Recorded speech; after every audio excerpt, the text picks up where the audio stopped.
À travers une déclaration datée du 30 août 2018, le ministère des Antiquités égyptien a procédé à une augmentation des prix des billets pour les touristes étrangers pour entrer dans les sites archéologiques et des musées de Luxor au Caire. Par cette action, le gouvernement égyptien s'efforce à stimuler le secteur touristique.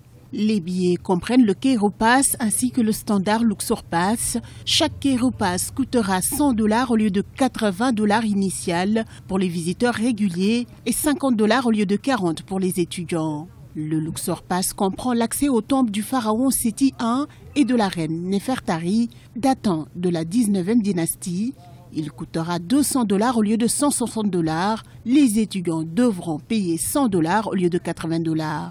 Le secteur touristique, c'est la carte postale de l'Égypte. C'est un des points le plus important dans le budget égyptien par rapport à la rentrée des devises. Quand on dit Égypte, on voit les pyramides, notamment celui de Khéops. On voit Luxor. On voit les balades sur le fleuve Nil. Donc c'est un point très important. De nombreuses réformes ont été adoptées par le gouvernement. Des campagnes de promotion des sites archéologiques de plusieurs millions de dollars ont été initiées par les autorités égyptiennes pour accroître les retombées financières du secteur et favoriser le tourisme de masse. L'économie égyptienne est mal en point. L'Égypte, c'est pas un pays producteur de pétrole. C'est un pays très peuplé qui dépend essentiellement, entre autres, du tourisme. La baisse des fréquentations était due à des actes de terrorisme que l'Égypte a connus ces derniers temps. À cause de l'instabilité politique et institutionnelle provoqué par les soulèvements de 2011, le secteur touristique a été fortement impacté. Aujourd'hui, la sécurité autour des sites a été renforcée. Cette dernière action sur la hausse des prix entre en vigueur le 1er novembre 2018.